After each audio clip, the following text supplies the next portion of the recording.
Hello everyone, and today we're doing something a bit different. I'm joined here by Captain Jack, and we're going to be discussing survival.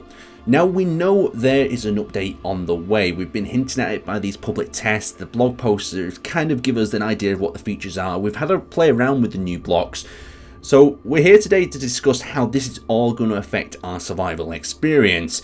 And it's definitely going to affect Colony Wars, isn't it, Jack?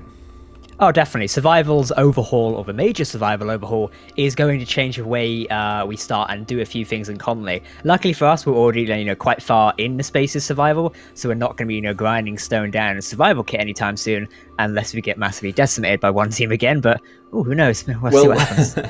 Well, we found out, didn't we, from starting on the moon. The moon is a difficult survival to start on, isn't it, really? Definitely. The biggest issue we ran into was the power, wasn't it? How we were going to power things. And yes, we could use solar on the moon, but we couldn't use the wind because of the atmosphere situation. But the issue that we had was the day and night cycle. If it's not set correctly, you're going to be waiting a long time, to get that solar panel operational. So exactly. I mean, on our server, the day and night cycle was set to 2 hours. And we were streaming for about 3, so we only got about 1.5 dosages of sun, really, realistically. I mean, some servers run like 12-hour cycles for day and night to make it even harder for survival, so imagine how that's now going to affect it. I mean, admittedly, when we started on the moon, it did say hard survival, and we probably didn't read that part, to be honest, but hey-ho.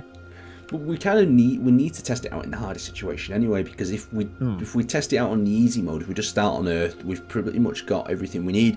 So the question is, how would servers benefit from that? Would we need to stick a battery in as soon as we could with our solar panel and charge that up? But the next issue was then the amount of ice that we could gather, wasn't it? The ice was just, far too far away for us to actually set up a base or outpost, so we really had to just relocate the old outpost. It wouldn't be a problem, on Earth or an easier planet, but getting that ice into that hydrogen generator and the speed that it goes through it for the amount of power it produces, I don't know. I'm not too sure about that. What do you think? I think, if you're going to survive on the moon, particularly choosing that one, you have to locate yourself near ice, because that is going to make, hydrogen generation now is a key asset in power production, and they've increased the internal hydrogen capacity as well, and they've rebalanced it a bit. I don't know how they're going to change it for the next public test, but this one, it eats a lot of ice quite quickly, so you're going to need to locate yourself next to an ice field pretty fast if you want to kind of survive that way. Or you make a little ship which can travel over there. The issue we were having, though, is we didn't have enough power to make the ship to travel over in the first place, or actually power the ship to go over there. So we was kind of stuck in this loop for a bit of a while until we magically relocated the base over to the ice field. It was interesting how we found ourselves in that loop. Now, the next thing that I'll go on to is the survival kit. Now, in all honesty, what do you think of it? What sort of features do you like about it? What don't you like about it? But more opinionated of how it'll affect the survival. You know what I mean? The survival kit it definitely changes the way things work now. Particularly, I like the idea of how starting is a little bit more open now, where you have to mine stone and you get a small amount of ore mat. I like that. There is a clear line of progression now that a player will go along. And I think for new players, people who are going to come in from this major update onwards, are going to find it a lot more of an enjoyable experience. Because, I mean, me and you have been here since the start of Space Engineers. Yeah. Survival back in 2013, or when it first got added, was never an easy experience. It was quite a bit of a bugbear, to be honest, getting started. So now this is hopefully going to be very appealing to new players. I just don't think it's that appealing to old existing. The way I look at it, though, with the survival kit is, the best thing that they've done is they made stone useful. Because the amount of stone you just have collected in a container, especially in our colony bunker now, we've just got 2 containers reserved for stone waste. But they've made stone useful for the first part of survival. If we look at survival in stages, Stage 1 is when you start out. That is when stone is going to be useful to you. But as soon as you've got a base running, I'd say by stage 3, you've got your refineries, your assemblers, and you're starting to upgrade your processing power a bit. Stone isn't going to be that useful anymore. Why would you want stone? I mean, you can still refine it. I'm saying the ability is to refine that leftover stone instead of it just blocking up that container. It's going to make a massive distance, because a lot of the time is you'll get all your resources in, you'll process all your main resources that you need, and then the stone sits there processing gravel. So it'll be nice that it'll be processing different bits and different trace elements. But so as you were talking about in stages, so we've obviously got that stage 1, we've got stage 2, but I think that stage 2 is too much for a long gap, because the aim is to get uranium as the end sort of. Would you say that's the end goal? Get uranium power. The end goal is getting into, or the main end goal at the minute is getting into space, getting uranium, platinum, and progressing on from there. And I say kind of like the end object is jump drives in like the grand scheme of things. I think that is when you the become like, superconductors.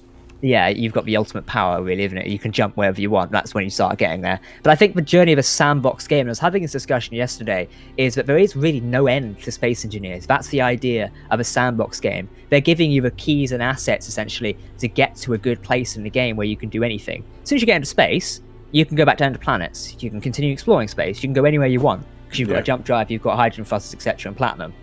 Then the game is yours. You do what you want. You build your big ships. You have fights and such. And I think that's the best idea. Personally, I don't think SE should have a clear, defined end goal. I totally agree with you. I think it's like that classic situation. They give you all the tools, and then it's up to you what you want to build.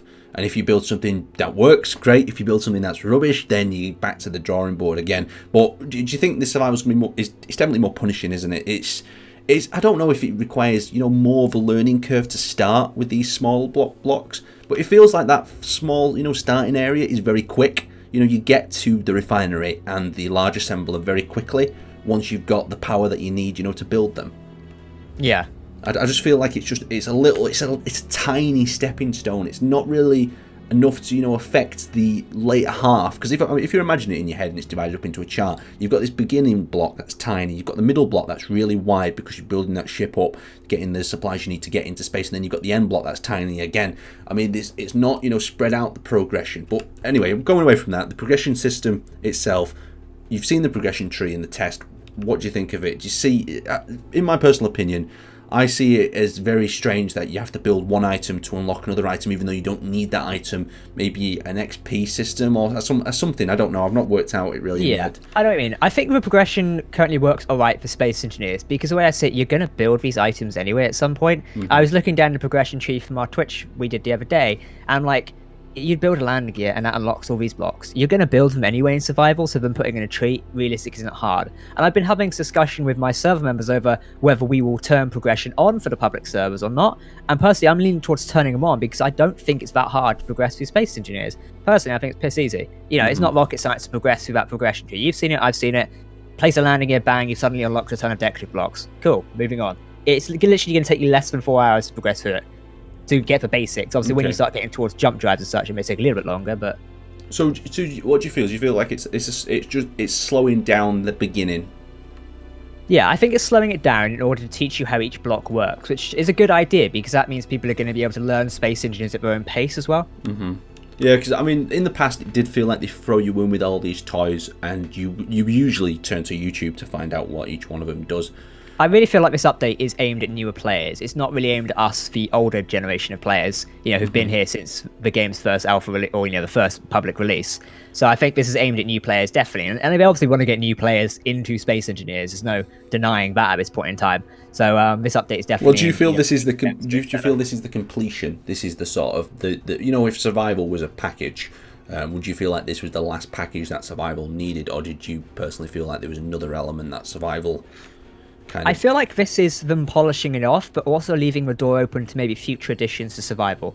Because the tech tree is there and everything, but I feel like more could be done with survival at a later stage. And maybe this is what they're doing. They're doing this major update to set themselves like, a placeholder for, all right, it's finished to one degree, but we can still add on to this. They've got a whole year ahead of them. They could add on to it, more and more as the year goes on. And I wouldn't be surprised if we see that, to be honest. Because the way I always see it is they're always bringing each different sort of levels, like the multiplayer up to, a polish. They meet that bit. Then I always feel like they polish another part. They bring that up, just boxing up the last few categories now until it's a particular clean survival experience. I mean, a lot of people are asking, is there going to be a big multiplayer sort of update with this one? And that's something I think everyone could do with to get performance even better.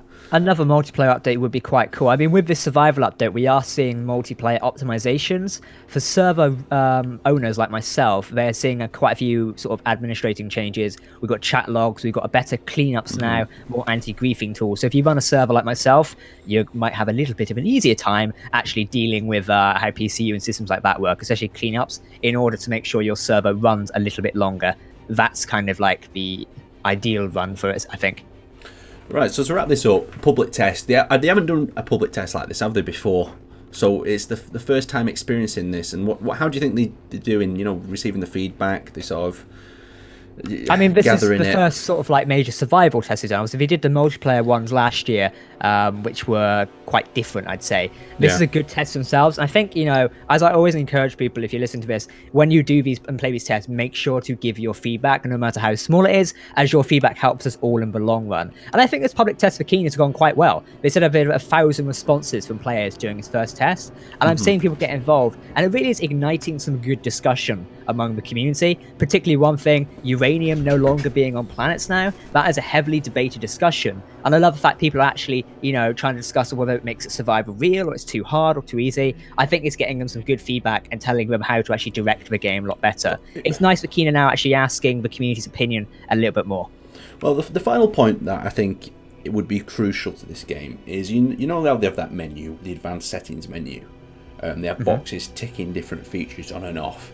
I mean, wouldn't it be nice, you know, if they fully fleshed that out with some features like uranium on planets, different things like that, just to change different survival worlds. So one person's survival galaxy is, you know, totally different how it responds. So you maybe you do look for uranium on planets on that particular world setup, or you don't, or there's, you know, little things like that where more tick boxes, please, more options.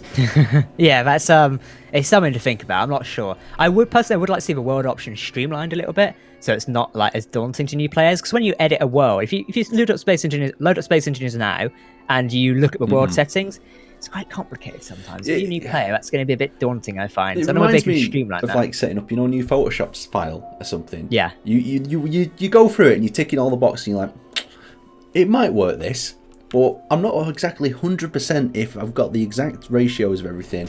But I mean, the simple things like that I really appreciate. It's like the stop the sun rotation, great for filming. I'm glad they've got that. The spectator, tick that. Also, the world options, you know, down the side, like you said, they have a little picture of the scenario. And if you're going into a creative world, it'd be nice just to have a set up creative world type scenario where the spectator is on by default. All the settings are tuned so you can just build, you know, in peace without having to worry about something flying in from the left or whatnot.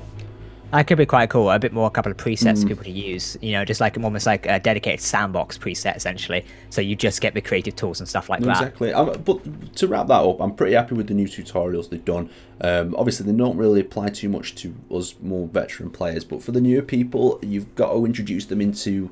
I mean, maybe a voiceover would probably be the final thing for the tutorials. You know, do you know what I mean? Because the text sort of format is always something I always find, you know, a little bit debatable. Yeah, I think, you know, even if they refine the sort of campaign thing they did previously, where you kind of walk through it and learn how to build stuff and play that, something like that, almost like a story thing to it, maybe could be a good idea. But I'd still like to see Keen maybe make a few more videos and stuff on how things actually meant to work. But I don't know, maybe we'll see that at a later date. Well, fingers crossed. So as an overall thing, I think me and Jack are pretty happy with the public tests, and whatever update is on the horizon is looking pretty sharp. It's refining a lot of them survival features, if you agree with me. Definitely. You know, survival is getting a bit more refined now, which I think is something we've needed for quite a while now. So it's going to be interesting to see how this plays out, I'm going to say. All right, I agree with you, and let's wrap that up here. So I'd like to thank you guys for watching, and we'll see you next time.